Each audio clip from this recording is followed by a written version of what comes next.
Hello. If you're new to the channel, welcome. If you're true to the channel, hello again. Unless you've been living under a rock or just have a normal life and don't pay attention to video games as much as I do, you may have noticed that this past week has been the busiest week of advertising, or at least one of them for the video game industry, because the Summer Game Fest happened over the past weekend and there's been multiple showcases since, as well as demos and interviews and first looks and all the other words that basically say, hey, you better spend a lot of money on this later when it comes out. Because I'm a person that is obsessed with video game and spends about 75% of my brain power thinking about them, thinking about playing them, and thinking about the ones that I'm going to play in the future, I played a lot of demos over the last week and I want to share a few of them here. Now, if you checked out any of my videos before, you know that usually they're short and scripted. This one might be short. It's definitely not scripted because at the end of the day, these are demos. I should not and you should not be treating them as final products. We are really going off of vibes. It'd be a more appropriate video to kind of treat this as a conversation, as if I were talking to you at 1 a.m. at a party and neither of us are leaving anytime soon, so we're just fucking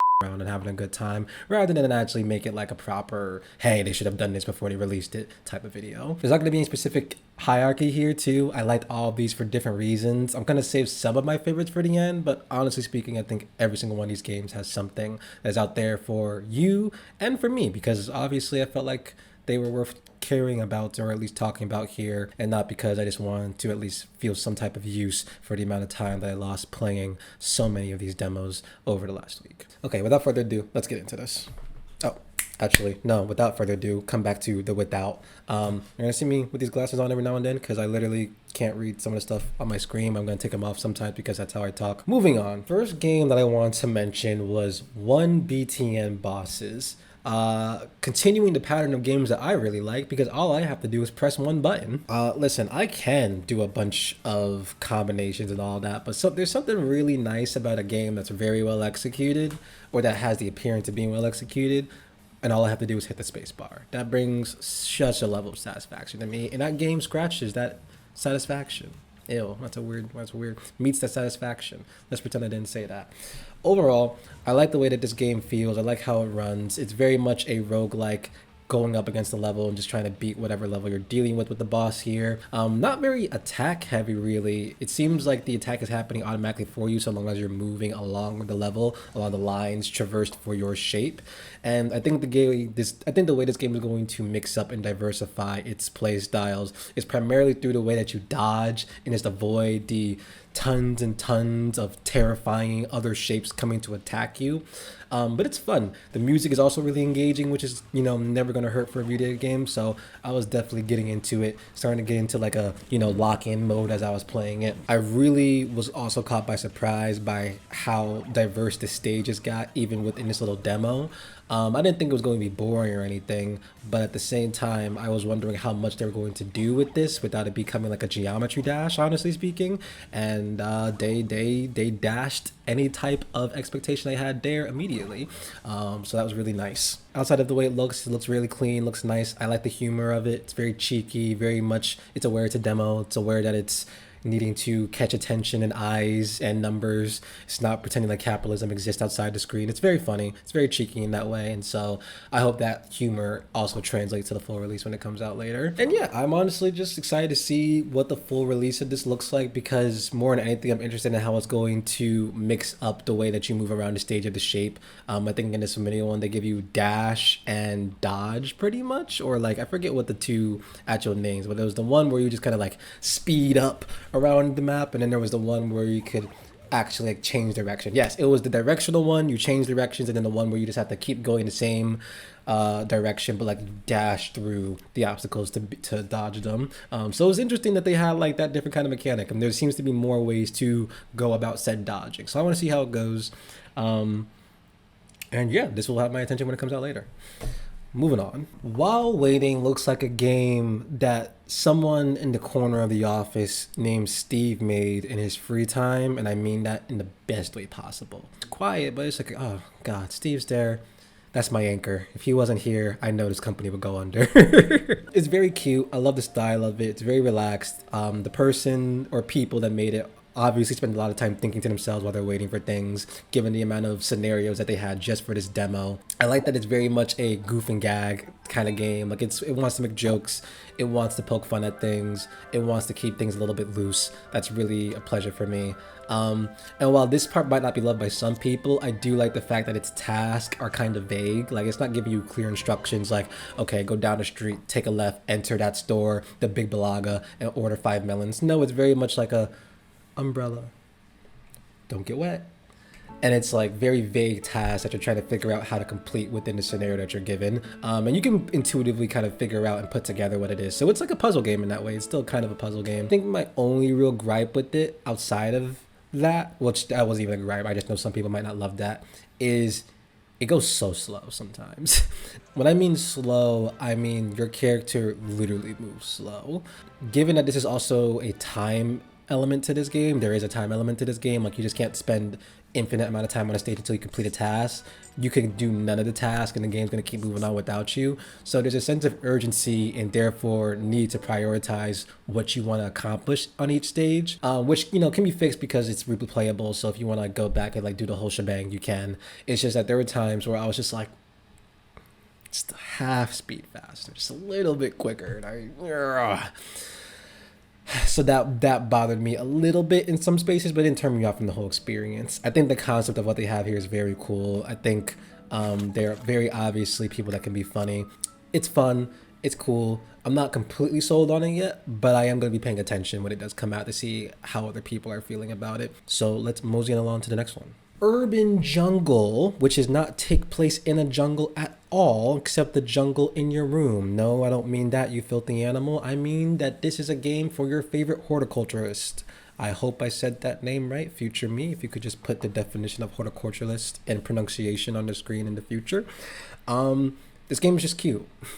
It's not trying to be anything but cute and for the plant girlies.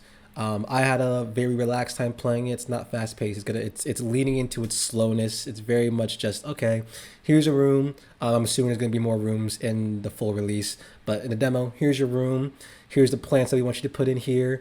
And just this is what you need to keep in mind as you place them. It's very fun in that way. I would almost go as far as to call it close to educational about planting, because you do keep a little journal with all the different types of plants, what each of them need in terms of humidity and light. There's a little area of effect thing around some of the electronics or other things in the room that let you know how to affect the plants, like the humidifier. And I think even the lamp. Really, there wasn't a whole lot to say about this game. I didn't even play it for that long because it really is very straightforward. If you're a plant girly who wants to have a very nice time to kick back, relax, maybe pet a cat, because who doesn't want to pet a cat unless you're, I don't know, weird or unloved. I'm sorry. I don't know what happened in your life that made you want to be so fearful of petting a cat, especially one as cute as the one on the screen right now. But, you know, I hope you get help. I hope you are seen, and I really, really hope that you get over that, because that's crazy. Unless you're afraid of cats. Oh God, I can't make a joke without adding a caveat like that. Like, oh my God, because there's gonna be one person out there, one person who's going to have a 30-minute tale about why they can never look at a cat again without getting the scars on their back to start itching. You know what I mean? Like, it's just, there's always someone like that, and I feel bad for that person because that's a valid experience. The rest of you, though, I don't understand what's wrong with you weirdos. Moving along.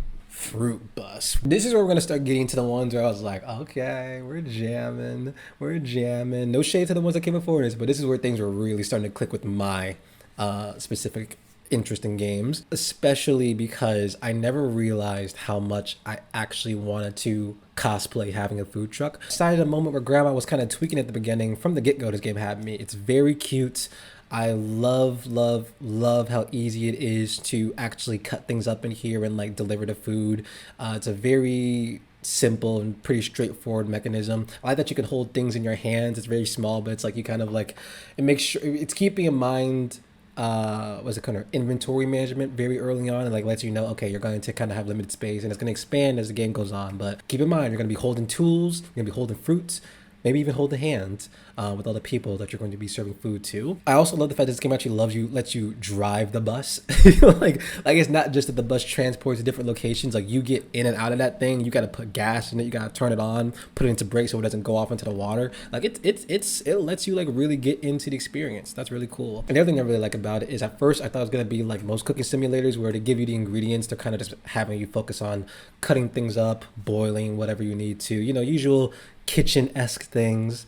But this game not only has you cook in that Fruitbus, it actually makes you go look for your ingredients, whether that be using a shovel to get some carrots, using those things that remind you of the toy, like those robotic arms that can extend and grab shit from high shelves. It really wants you to spend time exploring the island that takes place, at least in this demo. I don't know if there's more islands in the full game, but at least in the demo, it wants you to take time looking at the island, exploring it, talking to its residents, getting a feel for the land, and then once you have that, making all that magic form into a bowl that you serve out of your Fruitbus. It was really fun. Another thing that's having me interested in for it is seems to be like a pretty interesting underlying story going on a little bit. I'm going to explain the full demos of this, by the way. This is a good point to mention this because none of the other demos I mentioned before have really had a story element to it at all. These are demos. I consider demos to basically be like the first chapter, if not the prologue of a book. I'm going to spoil, especially for stuff that happens literally 5 minutes in. So I'm just going to get that out the way. With that being said, Grandma dies immediately. You hang out with Grandma for about 5 to 10 minutes, and then she is gone, buddy. And then it took me an extra 30 minutes past those 10 minutes to realize that she was playing passenger in an urn next to the Fruitbus. What the hell is that? Oh my God, is that Grandma's urn? Oh, that just made me sad. I didn't even know that was here, dude. Oh my God, Grandma. I'm sorry I was cursing so much in front of you. Jesus Christ. Which made me sad, but also kind of happy because I think that's its own level of sweetness. Because the underlying story going on here, while you even have the Fruitbus again after she died, because the Fruitbus is technically Grandma's, is you are doing a farewell feast for her. You are going out to these places, handing out invitations to people that she had on a list, basically trying to set up this big feast to have as it says, farewell for her. And the way that even the first person talks about Grandma makes me very interested in seeing more about Grandma's backstory, more about the people that she's inviting to her farewell feast, because at the end of the day, these are people that she was like, yeah, I want them to come see me dead. It's an interesting backdrop to have over an otherwise really colorful game. So it's going to have my attention when it comes out, and I hope it has yours, especially if you like fruits. And if you're not eating enough fruit, this is your reminder to go eat a banana. I say banana because I like bananas. Okay, let me talk about Rose and Locket next, because that game is really fun.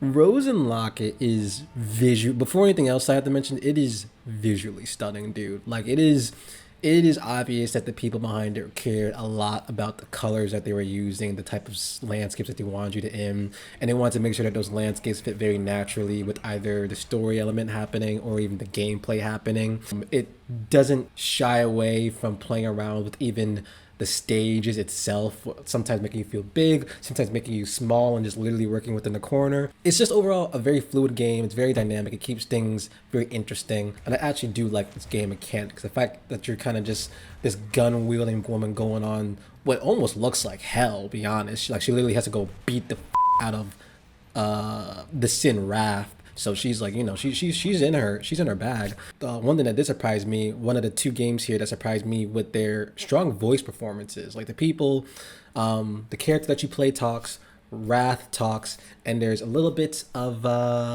dialogues from, I'm assuming, what is your character Rose's either daughter or just the child that they are a guardian of. Regardless, she has a couple of lines too, but it's really like it got me going, man. I was like, oh snap, y'all really gonna have like a story for this one. This is pretty cool. So that was really nice. But overall, it was just really, really fun. There's only one extra comment that I'll make about the controls. I don't love the way that they were introduced. And here's what I mean by that. The game introduces like movement and jump first, and that's normally the first thing, like obviously the first things that you'll introduce. But because of the way that shooting works in this game and like overall like the way you're supposed to aim, I low-key think it would have been not better, but I think I would have understood what the controls were going to ask of me a bit sooner if I got shown the usual traversal stuff and didn't explain to me like how shooting was going to work in a game, and then they did like the jump stuff after that. It's a very small thing. It doesn't really stop my enjoyment of it all. But no, overall, this game, like it was fun to play. It looks stunning, and it was very quick demo. So I think this is one that you definitely should check out. I think this one was like maybe 30 minutes, if that. So yeah, that was great. Rose and Locket. Let's go on to something else now. Yeah, I've been putting this off enough. I need to talk about one of my favorites now. I need to talk about Tom the Postgirl. Because that game is weird, dude. It is my favorite kind of weird. The uncomfortably funny kind of weird. Or funnily uncomfortable kind of weird. The kind of weird where you're literally walking up to a person's house, whether it be your neighbor or just the local loon, peering through the window and seeing some stuff that you really did not want to see. Like, this game is just full of like joke surprises, whether it be the way that they are displaying someone's kids to the way that birds are getting up to some kind of action too. It's a very fun game in its entire setting and the world that it's building around you. It's letting you know very early on, we're going to get kind of zany. We're going to get a little out there. And the mechanic of actually playing it is pretty straightforward. You are a post girl, Tom, and you're basically giving two options every single time that you pull up to a house after you've like explored it and done whatever snooping and general perversive eavesdropping. You can either open the package right there, take a little peek inside, and then do whatever you want to do with the contents of said package, or deliver it normally. And the thing that I really like about this game in particular was because I played the demo twice. I played it at like a regular pace the first time, just trying to do all the decisions, or not do all the decisions, just do what decisions felt natural for me, which ones I was like, okay, what do I want to happen here? And then I went back and played it again a little bit faster, because it's really quick to get through the demo. I just did all the decisions that I didn't do the previous one. So if I opened a package in one scenario, I delivered it the second time I played the demo, because you get a different thing depending on which one you choose, all of which are funny and will give you like, and I'm hoping once the larger game comes out, affects the environment differently. I'm not sure from a story element if it will change much, but like so far in this like contained demo, I was happy enough with it telling me a different joke at the end of its various punchlines. And there's also I really want to know story-wise what's gonna happen, because the tone that it ends off on, the undeniably creepy, uncomfortable, skin-crawling tone it ends off on. Look at that little look at him. Makes me need to know that that girl's okay. So I need to buy the full release so I know that. I also love the little report that they did at the end of the demo being like, hey, this is how you suck. Like, it was hilarious. It's a very funny game. Almost feels like, I don't know why, but Coraline was the first thing that came to mind, because Coraline just always stands out to me as, if I'm thinking about something scary or weird or uncomfortable, and then like a child is center stage, Coraline always comes to my mind. I'm never too many degrees away from thinking about Coraline. Definitely one of my favorite demos that I played out of the whole bunch. All of these are cool, but this is like definitely my top 3. Yeah, I mean, honestly speaking, I think the only last thing I'll say about Tom the Post Girl is just the fact that it's already showed multiple scenarios in this demo makes me very curious about the full breadth of weird situations that's going to put you in for the full release. So yeah, I think that's all I'll say for that. Let's now talk about, okay, I'm going to need to keep my glasses on for this one, because I need to like, this game, probably my second favorite one of all the demos. Probably at the same status of Tom the Post Girl, although the first thing that I will say immediately is that the demo for this one was much longer. I think this was one of the demos that took me like an hour and a half, hour 45 minutes to finish. Afterlove. This demo almost made me cry immediately. Like, this demo had no right to get me as invested in the characters as quickly as it did. To give very quick, broader explanation of it, it is a rhythm game. It is a rhythm game with a kind of open world adventure element where you're like going around your town, talking to the locals, getting to know them. It's not like a straightforward just pick a song, play a rhythm game. Like there's a story here. There's a very deliberate and intentional story being told with the relationship of the characters that you're playing, of the band that he's in, of the people that you're meeting. And it is easily going to be the highlight of the game to me. The music in it was great, and if it's a rhythm game, music matters. Music matters, I think, in all games, but like especially in a rhythm game. Like that's where I'm like super paying attention to it. But the story, guys, this is such a well-written demo. like I was actually astonished at how uncomfortable I was getting while reading some of these dialogue options and listening to them, because this is also voice acted in certain parts. I'm going to get into what I think is a very smart choice on the game devs parts for why I think they made a very deliberate decision with their voice acting choice.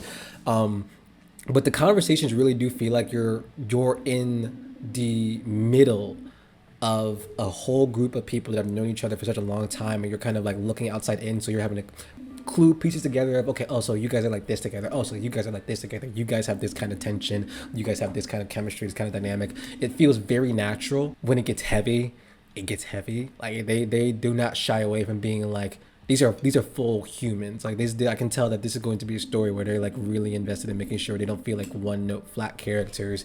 These people are going to have full backgrounds of their own, which mandates that I talk about the story a little bit now, because that's going to be, for me, the most interesting part of the game outside of the rhythm-based stuff, because the rhythm-based stuff is like pretty fun, but it's like straightforward enough. Your love interest, the character's love interest, dies. She dies pretty quickly in the game, and after she dies, your character basically goes into a 1-year grieving period, doesn't talk to the rest of his bandmates, doesn't really do much of anything else. And so the whole game, or the whole demo, ended up having this entire layer where it's very intentional about its discussion with grief, talking about the way he grieves, talking about the way the other band members grieve, the way they're even talking to each other about the grief, the way they're not talking about each other. And this is where I need to talk about the voice acting here. There's only one voice in this demo that you hear the entire time. Or not the entire time. I think after her death. I don't remember if we heard the voices of the characters prior to her dying. But when she dies, your main character continues to hear her voice in his head. And the way she talks to him, it's not mean, it's not harsh, it's not like rude. It's just like, oh my God, this is grieving. I'm here.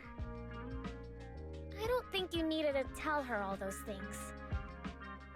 What does it matter? It won't change the past. You mean you don't like talking to me?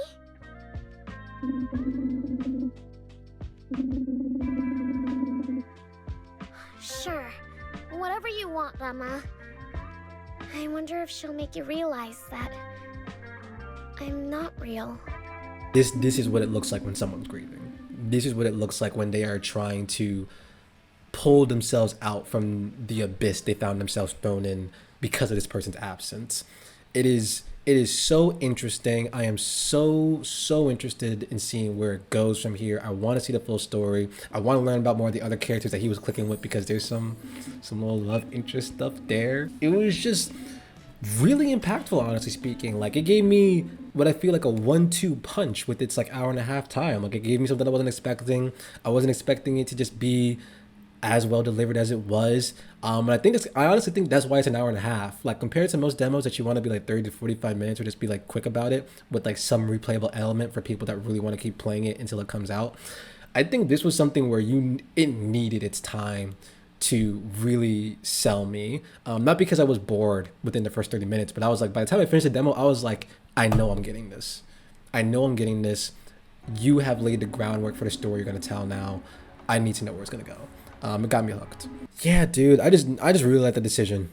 I really love the decision of having the voice of his now dead lover be the only voice actor in the game, especially because you're playing as him. So like that puts a whole other type of layer to examine of being like, oh man, like does he just not hear other people anymore because he's so busy talking to his dead girlfriend's voice in his head? That's not a sentence that I thought I was gonna say on Saturday afternoon, but whatever.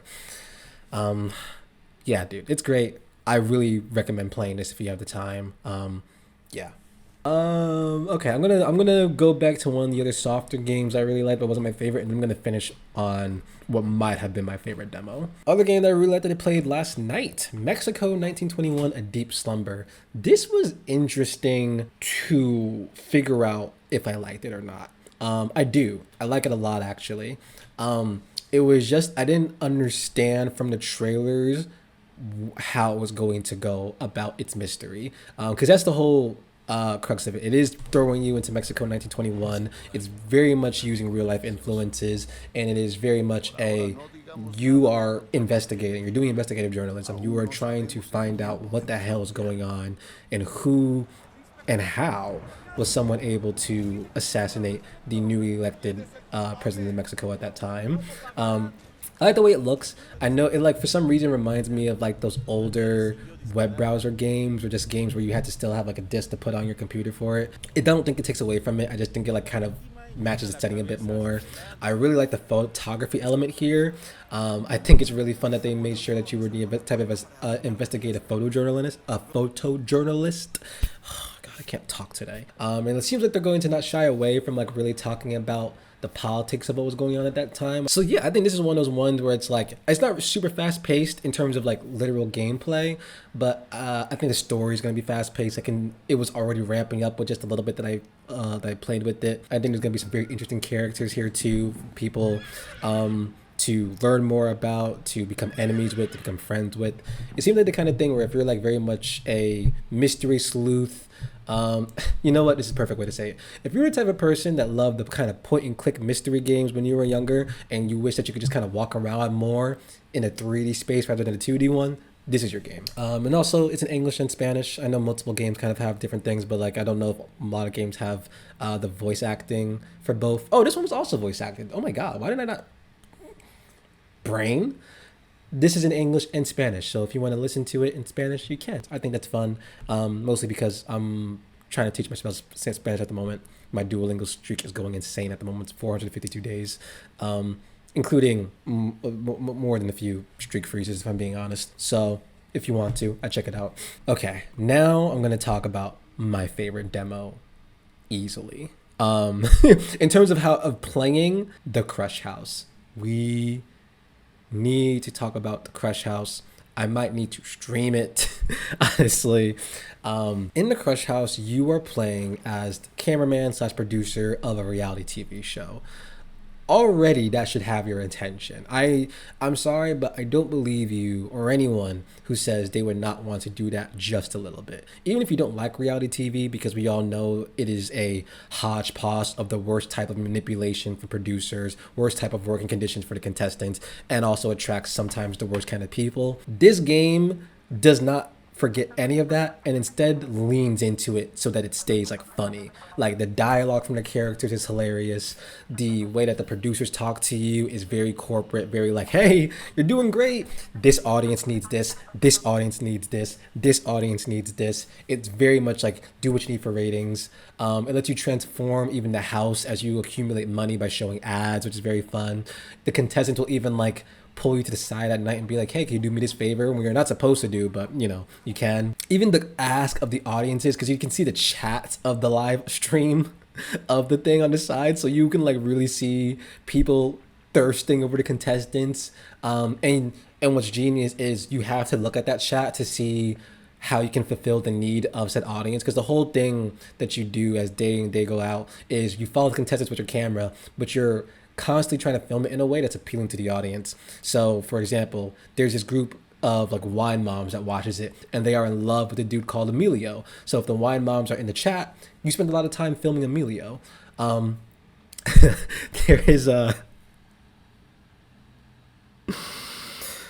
There's a group that spends the entirety being like, yo, this is cool and all, I need to see some booty. Like straight up. That's just how it is. It's hilarious and it's so fun to just run around a house filming the different contestants. I'm just basically having my own little moment of being like, oh my God, how do I want to film this? Like, do I want this aerial shot of them like fighting at the pool? I want to get this real close up of these two have like an intimate conversation. Don't want to get this like wide shot with these guys. First introductions. It's very much like it's reality TV but with fun, like with it being very aware of the fact that it's reality TV. I loved it. This was also one of the longer ones, but honestly speaking, you can get the gist of what this game wants you to do just by making it to like night 3. And I think getting to night 3 probably takes like 45 minutes. The whole time I played it, I think it took me like an hour and a half. Maybe it took me 2 hours. I don't think it did, but it went by like nothing. It's fun. It's just fun. It's fun. It's fun. It's funny. It's very engaging. It's not fast paced, but it's keeping you on your toes. Tone's fitting. I love the way it looks. That's a house that I would totally want to vacation in myself if I ever could. Oh yeah, screw Alex. This guy that I'm showing on screen right now, he sucks. Terrible. Terrible, terrible person. Twitter would be talking about him for 3 days and some change after an episode drops. Maybe the whole season. He sucks. And that's why I loved him. That's why I love the whole cast. Shout out Priscilla, she's great. Whole cast of people is funny, which makes me very excited for when they give me the full cast to play with and I can actually like mix and match the people in their houses, because you only get to work with those 4 people in the demo, but as you can see here, there's a lot of people that you can potentially throw in that house. There's a lot of different combinations. So I think that's where a high replayability option comes in, because I'm even assuming that they won't even have it at just that house. So I can see the way that this game could become bigger and become just so fun to play. The fact that I liked it just with its little quick one there, I'm gonna be locked in when this comes out. I know if nothing else, this is the one I'm gonna buy for sure when this comes out. Yeah, I think that's everything.